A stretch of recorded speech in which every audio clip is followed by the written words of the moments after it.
नमस्कार। आज हम लोग संविधान के महत्वपूर्ण प्रश्नों को सीखेंगे।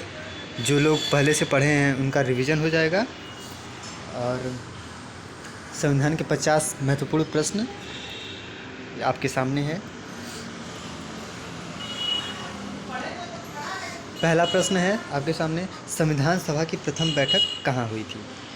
आपको बता दें 9 दिसंबर 1946 को हुई थी। दूसरा क्वेश्चन, संविधान सभा के अस्थायी अध्यक्ष कौन थे? डॉक्टर सच्चिदानंद सिन्हा थे। तीसरा प्रश्न है, संविधान सभा के स्थायी अध्यक्ष कौन थे? डॉक्टर राजेंद्र प्रसाद। संविधान की प्रारूप समिति के अध्यक्ष कौन थे? ड्राफ्टिंग कमेटी के अध्यक्ष तो आप जानते हैं डॉक्टर BR अम्बेडकर।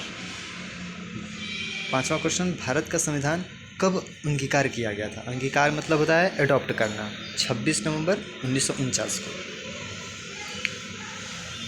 26 नवंबर 1949 को।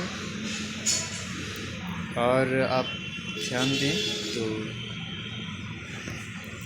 इसमें आ जाएगा आपका संविधान सभा की प्रथम बैठक कहाँ हुई थी? 9 दिसंबर 1946 को। ये तो स्टार्टिंग का है।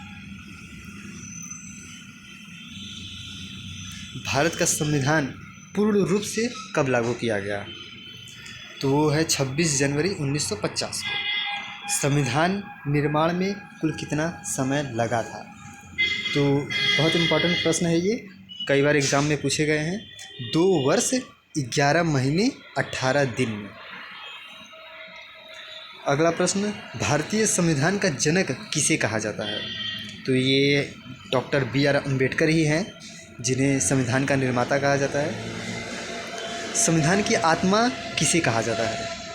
तो इसका उत्तर हो जाएगा प्रस्तावना। मूल अधिकार किस देश से लिए गए हैं?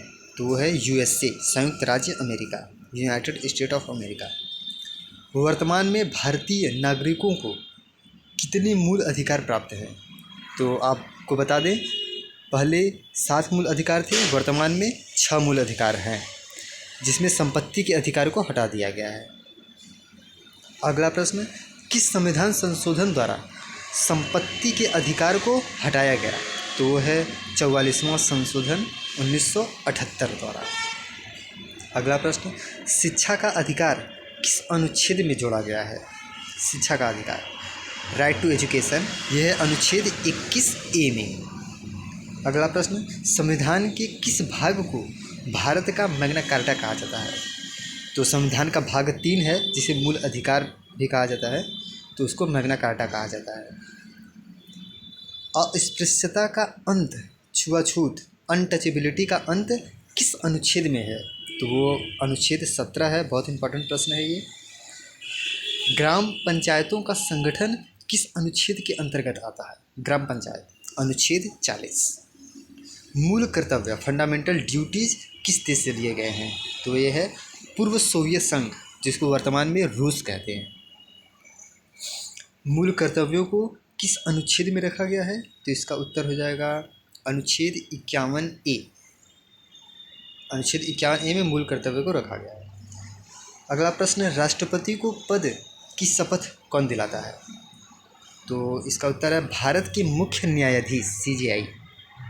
अगला प्रश्न, राष्ट्रपति अपना त्यागपत्र किसे सौंपता है? तो इसका उत्तर हो जाएगा उपराष्ट्रपति को सौंपता है अपना त्यागपत्र। भारत का प्रथम नागरिक कौन कहलाता है? तो राष्ट्रपति ही है जो भारत का प्रथम नागरिक कहलाता है। अगला प्रश्न है, संसद के 2 सदन कौन से हैं?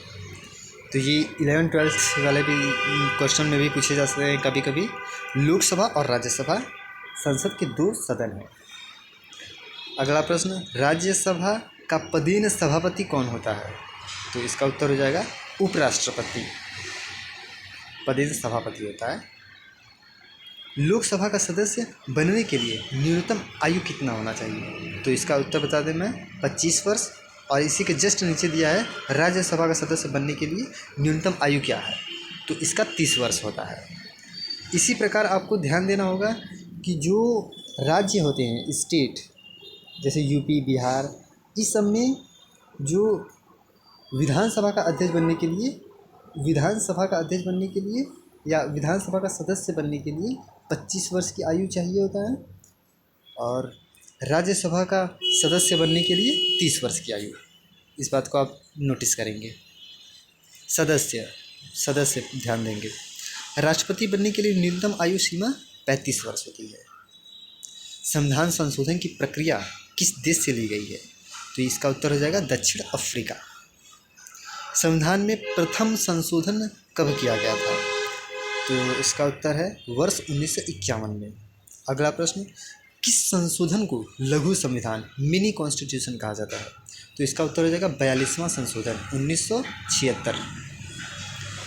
अगला प्रश्न है, वोट डालने की उम्र 21 से घटाकर 18 वर्ष किस संशोधन द्वारा की गई थी? ये बहुत इंपॉर्टेंट प्रश्न है, कई बार एसएससी, रेलवे और यूपी SSSC भी कई बार पूछे गए हैं। तो इसका उत्तर है 61वां संशोधन 1989। अगला प्रश्न, आपातकाल के प्रावधान किस देश से लिए गए हैं इमरजेंसी का? तो वो जर्मनी से है। अगला प्रश्न, राष्ट्रीय आपातकाल की घोषणा किस अनुच्छेद के तहत होती है? तो राष्ट्रीय आपातकाल नेशनल इमरजेंसी अनुच्छेद 352 के तहत लगाए जाते हैं। अगला प्रश्न, राज्यों में राष्ट्रपति शासन किस अनुच्छेद के तहत लगाया जाता है? तो इसका उत्तर हो जाएगा अनुच्छेद 356। बहुत इंपॉर्टेंट प्रश्न। वित्तीय आपात का वर्णन किस अनुच्छेद में है? अनुच्छेद 360। अगला प्रश्न, भारत में अब तक कितनी बार वित्तीय आपातकाल लगा है? तो दोस्तों आपको बता दें कि भारत में अभी तक एक बार भी आपातकाल नहीं लगाया गया है, वित्तीय आपातकाल। अगला प्रश्न, भारत में पंचायती राज व्यवस्था सर्वप्रथम कहाँ लागू हुआ? इसको आपको ध्यान में रखना होगा, राजस्थान के नागौर में। बहुत इंपॉर्टेंट।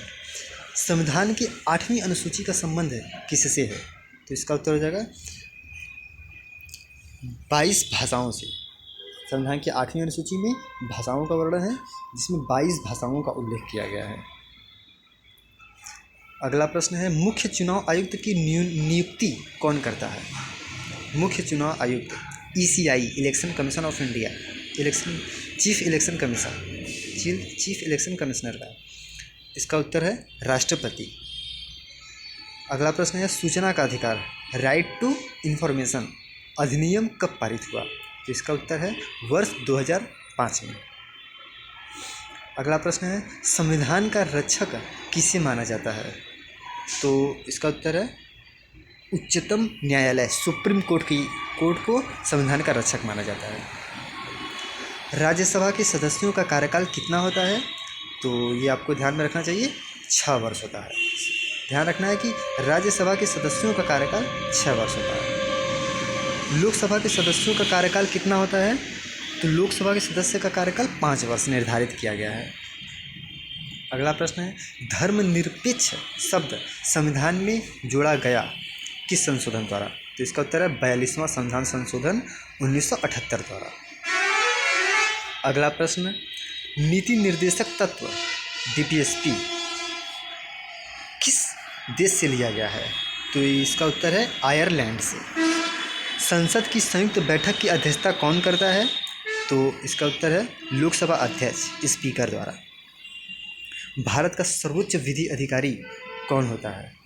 तो इसका उत्तर है महान्यायवादी, अटॉर्नी जनरल जिसको कहते हैं। राष्ट्रीय पंचायती राज दिवस कब मनाया जाता है? तो इसका उत्तर है 24 अप्रैल। ये भी इम्पॉर्टेंट प्रश्न है। संविधान सभा की अंतिम बैठक किस तारीख को हुई थी?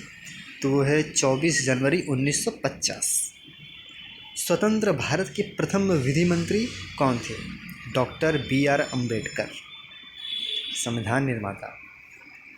मूल संविधान में कुल कितनी अनुसूचियाँ थीं?